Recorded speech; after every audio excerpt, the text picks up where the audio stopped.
talk about it. Today with us we have Dr. Christy Daniel and her husband, Pastor Lawrence Daniel. And today we're going to speak about depression. It is very serious, and a lot of times people don't take it as serious as it is. Depression could lead to suicide.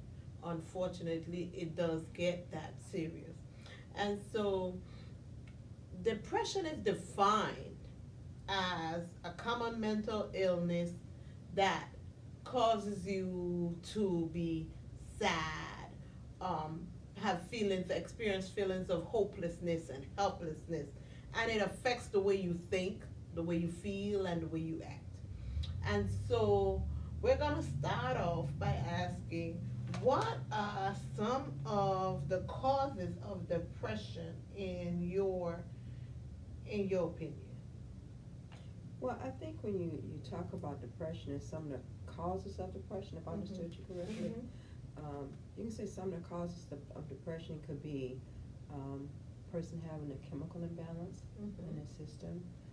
Some of the causes of depression could be postpartum depression, where the mother's hormones are all off balance, so to speak, and the feelings and the psychological experiences that she go through is very real, and a lot of times the mother may not even understand what's going on, because again, we don't talk about depression, especially in the church.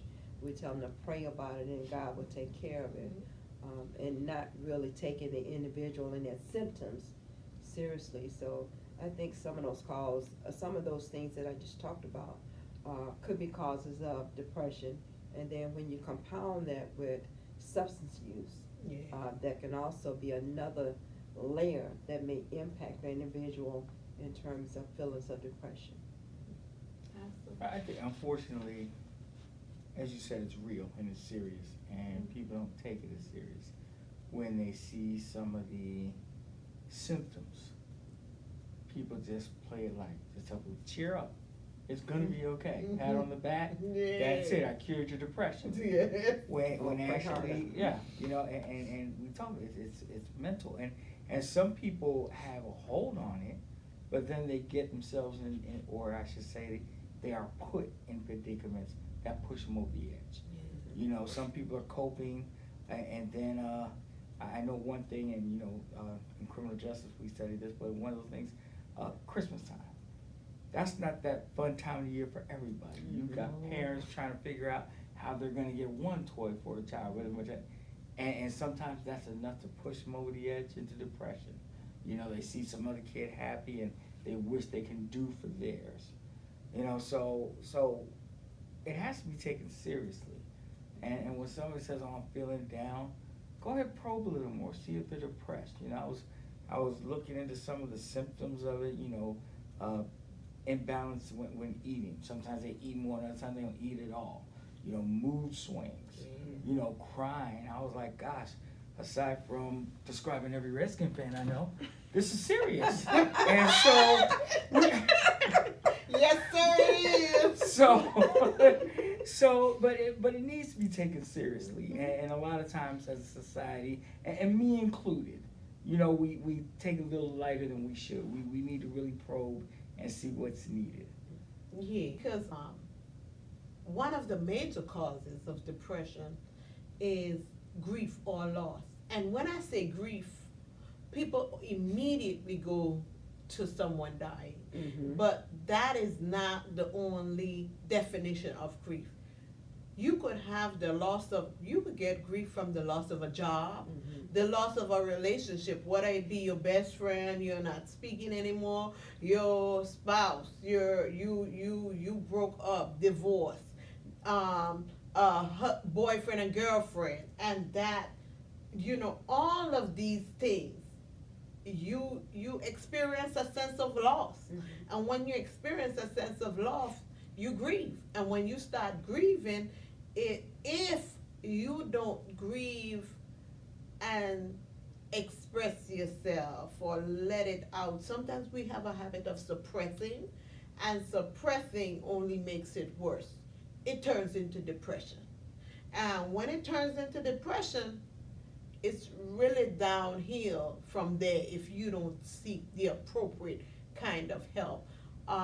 In my practice, I tell my clients, I say, depression is very, very serious, and the only way to combat that is to speak to someone about it. Make sure somebody understands that you're sincerely going through a period in your life where you can't feel to come back from, because I could tell you, it feels like you're in this black, dark hole and you keep stretching to come up. But every time you stretch to come up, you're pulling more dirt down on yourself. So you're really not going anywhere. You're just burying yourself even more. That's helpless and hopeless. And that just leads to suicide. Because you start thinking, I don't have nothing to live for. Nobody loves me. Nobody's helping me. And when you start thinking like that, if you don't get the appropriate help, it's downhill from there. And what's funny is, I can appreciate you using the word appropriate help, but a lot of people think, oh, if I go to see a counselor, that people gonna think I have issues. I don't have issues, and it's not about that. Like you said, it's no different than you hurt yourself, you go to a doctor. No different. But people talk to friends. People choose to talk to other people that aren't qualified to help them. I was listening to some of the grief matters that people go through, and I thought to myself, see, you need to talk to somebody that can help you out. Like for instance, I understand somebody could lose a pet and have grief, but that's not me. And so for somebody to come to me and say, my kitten died, I'll be like, Buy another. yeah, you know what I mean? It's like, I'm going to give you a coupon, go to Petco, do what you got to do. You know, and so Yeah. I'm not the one, and I won't help that person. But if that person doesn't seek, like you said, the correct help, I just let somebody go deeper in to probably make them feel worse and try to make light of the matter. So we have to not only take it seriously, but people have to understand there's nothing wrong with seeking appropriate help. Yeah. And that's very key. Yes. You know, one of the things too that can be a problem for depression is it can be medically induced. And when I say medically induced, a lot of medications, physicians prescribe you medications, but they don't tell you the side effects of medication. And you go pick up this medication, you got all these leaflets attached to it, and people are really just trying to feel better. So they take the medication that's been prescribed for them, not reading the side effects, and then they realize, I don't feel right, you know, and then they find themselves in a spastic downward spiral, spiraling down, and not really understanding what's really going on, which could be reflective of the medication that they're taking, especially when you have someone that's typical a happy-go-lucky person and they seem to be happy and satisfied with their life, and they like to play with the kids and like to visit people, and they start isolating themselves. The first thing I'm gonna ask, what medication are you taking? Let's get your medications evaluated, because oftentimes that can lead to depression. And I think one of the things that should happen, I know you didn't ask me for solutions, but I think one of the things should happen is that when these doctors prescribe these medications for you, and I'm speaking from experience, because I'm a pretty happy person. I love me and love who I am, but I found myself experiencing depression. I was like, what is going on with me? And I went to my mother. I said, Mama, I'm feeling suicidal. And she said, what? And she knew that it was really something, you know, it was critical for me to say that. Yeah. And she said, what medicine are you taking? And we evaluated my medication, and come to find out one of the medications I was taking had me going crazy in terms of depression. I couldn't get up, I couldn't eat, I couldn't sleep. I didn't want to be bothered with my kid. I didn't want to be bothered with nobody. Total isolation. And that's what depression will do for you, and that's what it feels like. The thing, like you were saying, that we don't understand is it is real. Yes. And at that point, you could have preached all of Jesus in the world to me, because I knew who God was then. You could have preached all Jesus to me. But it still didn't help the darkness that I felt. Chemically. Because it was chemically induced. And that's one of the things that we have to really think about. When people say they are depressed, take them seriously. When they're not acting like themselves, take them seriously, and let's say, hey, let's find out what's going on with you. You know, because there's a thing called bipolar disorder. Yes, you know. it is. And with bipolar, they are happy one minute, and then they got a mood swing, and they're sad the next minute. So you need to say, that's not normal. And what's funny is, I'm guilty. You know, the doctor says, okay, we're going to put you on this. They give me medicine. I go pick it up from the pharmacist, and it has this booklet attached to it. It's a booklet attached to it. A book. And I take my meds out, throw that book out, my wife goes, whoa, whoa, whoa, whoa. She reads each page. She's like, you know you're going to be going to the bathroom more. What, really? Yeah, page 15, paragraph 3. You know, I mean, because it's ridiculous. Like you said, you're trying to feel better. Doctor prescribes you something, okay, I'm going to take it. And then these side effects kick in. Mm-hmm. And so that's serious. So definitely read. You know, I know your doctor's going to tell you the top 3. Okay, hey, your meds will do this, this, this. There's 14 other side effects coming with that med. Especially when he gives you one, then he gives you another one that's going to mix. So it's really important that you watch that. And thank you so much for reading that stuff. Oh, you're more than welcome. Appreciate it. Keep you around. And, you know, as he was thinking, I was thinking about, I was going to a doctor, and they were treating me for a disorder called temporal arthritis. And so I was on prednisone, okay, for over a year. And so by you being on prednisone, you know, prednisone make you gain weight, you know, and you might want to eat a little bit more than you eat, you know, so you start becoming a little, you know, concerned about the weight. And then they didn't tell me that prednisone causes diabetes, medically introduced diabetes, as a result of the side effects. So when I discovered that my sugar was out of whack, I was on my way to passing out, not understanding what was going on. So I had to be rushed to the hospital. And I'm going like, my goodness, I did not know. But that's what the medication did to me. And then I look at the fact that after I was on prednisone for over a year, then they want to switch me to something else. And I said, can I get the material on it? Read the material. The first sign on there may cause depression. The second thing was death. I told them no. Then I got released as a patient because I said no. So the thing is that we have to be educated as people in terms of our mental health and the medications that we're taking, because medications can be very detrimental. The one thing that they're giving is supposed to help this symptom is probably going to create 20 other different symptoms, including depression. You know? So, I mean, that's something I tell people, read, be educated. Take your life in your own matters, and when you go and talk to your doctor, sit down and say, doctor, this is what I've been feeling lately, and this is not normal for me. And not to mention, I had to learn how to inject myself with a needle. Now, you want to talk about depression? Yes, I bet that. 3 times a day? That was traumatizing for me, you know, and not understanding that my life is not normal anymore to what I consider to be normal, you know. And I told the doctor, you know what, I'm medically non-compliant, because having to inject yourself 3 times a day with a syringe, and someone that don't like medicine in the first place, you talking about depression. I went through that. Sometimes we don't have people that report it. People will not, they'll say, how you doing? I'm fine. And if you don't probe, or if you don't, I encourage people to watch the actions And the affect. You know, because we're talking now about the symptoms of depression. I experienced depression myself, and the only time I got out of my bed was to eat and use the bathroom. That's severe depression. When you see people that are isolating, they used to be going out, they used to be talking to everybody, and all of a sudden you're seeing them withdraw, check on them.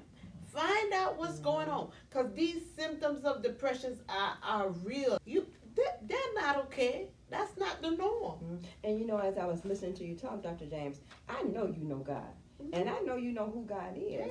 But you know, the thing is that we're human. And then we have those things that impact us in life. And we try to work our way through it and pray our way through it. But at the same time, you know, we realize that something is wrong. Something is off here. And we can't get a grasp on what it is. And one of the things I say, like, especially if I'm feeling depression, I'm going like, man, I'm feeling depressed. And I get to hear, well, why are you depressed? You don't have any reason to be depressed. What's going on in your world will make you feel depressed? There are people that wish they could be in your shoes, but that doesn't change. I'm feeling depressed. Exactly. You know, and there's a thing called seasonal depression. Yeah. You know, as the seasons change, people become depressed. A winter season, some people become depressed, you know, and that means that they want to sleep, they don't want to eat, and then springtime roll around and they're happy-go-lucky, you know. It's like, yes, life. You know, I love sunlight. I love sunlight. My husband tell you, if I could have a house with all windows, that's what I would have, because I love natural light. But if you put me in a house where there's no light and it, you know, it's like dark and we can't, you talking about somebody feeling depressed. Oh, I cannot handle it. It just drains you and it brings my spirit down. So your environment is what I'm trying to say, has a tendency to impact you as well. That's what caused mine. I don't want to talk about when we're talking about being medicated and medicine, and a lot of times for depression, something's prescribed for it. Mm-hmm. And what's funny is the meds work so good, people think they're cured, and they stop taking the medication. And then they start slipping back and they're backsliding. And a lot of people do that, and it's unfortunate because they start going through the cycle. That's a very good point. Where they won't stay balanced, because every time they think, oh, I'm going great, I can get off this. And that's a huge issue, especially with people with depression. You find out they've been off their meds for 3 months, and that's why they're in such a bad shape. Why'd they get off it? They didn't think they needed it because at one point they were doing so great. And a lot of times people that have depression are not monitored. Mm-hmm. Now somebody sees that there's something going on, they take them to the doctor and all that, but once they start getting on their regimen, that monitoring is over. So you need to keep in touch with your friends that know that, you know, you did that step, you took them to the doctor, you got them on. Now you got to check back with them. You got to do follow-ups to make sure they're staying consistent, because that's just people in general.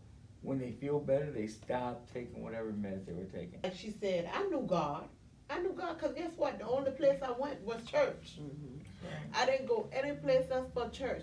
But that still did not keep me from being sad and depressed and feeling like, you know, I have no motivation. I don't know what my purpose is. And it was environmental. It was my environment. And one day, all the people that didn't believe me that I was depressed, they came to my house one day and I was gone. I just got up one morning, got a U-Haul, packed all my stuff and moved. And I moved from city. I moved 4 hours away. Yes, I did. Because I knew it was my environment. Mm-hmm. And I just didn't want to be there anymore. It was just feeling dark. It was, you know, it was just dark. And I just had to go. And so when we see these symptoms, we need to recognize them and make a conscious decision to move forward. I think one of the things we have to do too as individuals is make sure that we have a safe environment that someone will want to come to you and say, hey, I'm feeling depressed. Mm-hmm. I'm not feeling like myself. Being judged. You know, exactly, without being judged and without being told, come on now, you know to trust God. Come on, you just got to pray a little harder. Come on now, God is right there. You know God would never leave you nor forsake you. I understand that. And a lot of ministers understand that. And some of them have even committed suicide. Yes. Understanding that. But also not understanding the source of their depression. And I think that's one of the things you have to understand. What is the source? Because I didn't just wake up one morning and decide, you know, I'm depressed. It took time to get there. There were signs and symptoms on the way to me becoming depressed. Mm-hmm. And you got to be sensitive to those signs. You know, one thing I can say about my husband, he's very sensitive to me. And anytime there's a change, a slight change, he recognizes it. And he said, baby, what's going on with you? And that's saying, okay, Christy, check in. Because you're doing something different than what your normal routine is. It's like you said a minute ago, you talked about seasonal. And I want to say this to everyone listening. as a therapist, Christmas time, Valentine's Day time, Thanksgiving time, those are my most crucial times of year. When I say my most crucial times of year, because I'm a therapist, so I make a conscious decision to check in with all my clients, because that is the time they think about the grandmama that would have been in the kitchen cooking Thanksgiving dinner with them, the mother that would have been in the kitchen cooking Thanksgiving dinner with them, New Year's, the spouse that would have been celebrating the New Year with them, Christmas, the child that's deceased that would have been there celebrating Christmas with them, Valentine's Day, and it all goes back to, oh, I'm alone and I don't know what to do. I'm alone and I don't like this feeling. And that, you know, when we say seasonal depression, that's it right there. Because it's around those holidays that everybody, and so as a therapist, I'm very aware that those are the times that I need to check in with my clients much more. Okay, you know, let's see. And even if you've been through something traumatic, like for my people, I'm from the Virgin Islands. So for my people from the Virgin Islands, we know the Virgin Islands was messed up by Hurricane Irma and Hurricane Maria, the Virgin Islands and Puerto Rico. And so every year, that anniversary, these people are reliving depression, anxiety. They, you know, they're like, oh gosh, is it gonna happen again? If it rains, they get, you know. So anything traumatic that you've experienced, that someone have experienced, check in with them on the anniversary. Christmas, Thanksgiving, Valentine's Day, just check in with your people and make sure that they're okay. If you know they've lost somebody, be aware of that and check in with them, because you never know. They're sitting in their home all alone, you know, and all these thoughts are going through their head. Hopelessness and helplessness, I'll say it again, it leads to suicide. You know, I was gonna say, I think it's important to be proactive as well. I'll go back to my example. I'm not the pet person, but if I know somebody that lost a pet, I can call one of my friends and say, hey man, listen, I know you got 15 dogs. Hey, this person over here lost a pet. Do me a favor, man, give them a call. Make sure they're all right. Now y'all can talk that way where I wouldn't understand. I'm not gonna be the person to talk to. You know, somebody lost a child around holiday times. We know somebody else maybe went through it. Doing that, but hey, you know, do me a favor, give this person a call. We have to be proactive, not wait a lot of times till we see this, but connect them with people that can carry them through it before they get to that point. You know, one of the things too, that if you find yourself suffering with depression as a result of loss of a loved one, loss of a job, loss of a home, loss of a traumatic experience, weather-related hurricane, there's this book by Elizabeth Kubler-Ross, The 7 Stages of Grief. And when you really read that and understand depression, grieving is a process. Yes, and you have to go through each one of those steps. 5 stages to grieving. Yeah, and when you reach those steps of acceptance, that's when you start seeing a change and a shift. But one of the things that we have to do is we have to educate ourselves, and I'm big on education. Educate ourselves to understand what we are going through when we're experiencing loss and when it leads to depression, because depression is part of that grieving process. Because I know when you said anniversary, I know when I lost my father, the anniversary of his death, his birthday, I would remember those times, and I would just isolate myself. And you talking about grieving? Oh, I had a pity party, you know, and it's like, don't bother me. I didn't want to be bothered. Don't call. I'm not answering my phone. Now, if you know somebody not answering their phone, you know you call them every day and you talk to them every day, you need to be going over and checking on them, especially, it's like you said, around those anniversary times. Yes. I think we need to take, if we took depression as serious as we need to, there would not be as much suicide as it is. Yes. I want to we should be aware of people changing. Just be aware. Look at somebody. You know that's not their normal. You know they're normal. Just like you just said, you know they're normal. They answer the phone every day. Every time you call, all of a sudden they're not answering the phone. Think about what time of year it is, what's the date, and Right. I promise you, you'll trace it back to something that affected them, and you'll know, okay, I'm not going to sit here anymore and wait for them to call. I'm going to go to their home, That's right. you know. So, Pastor Lawrence, what advice would you give, what last words, advice would you give to someone that's experiencing depression? If they're experiencing depression themselves, I'm big on reaching out to people. You know, talk to somebody. Don't keep it to yourself. And preferably seek that professional help. If somebody talks to you, try to find them professional help. Because it's very serious. And the person going through it, don't just look at it as, oh, I'll get over it.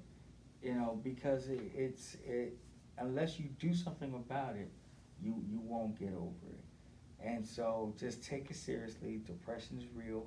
And then, of course, unless you're a Redskin fan, then just change teams. I love it!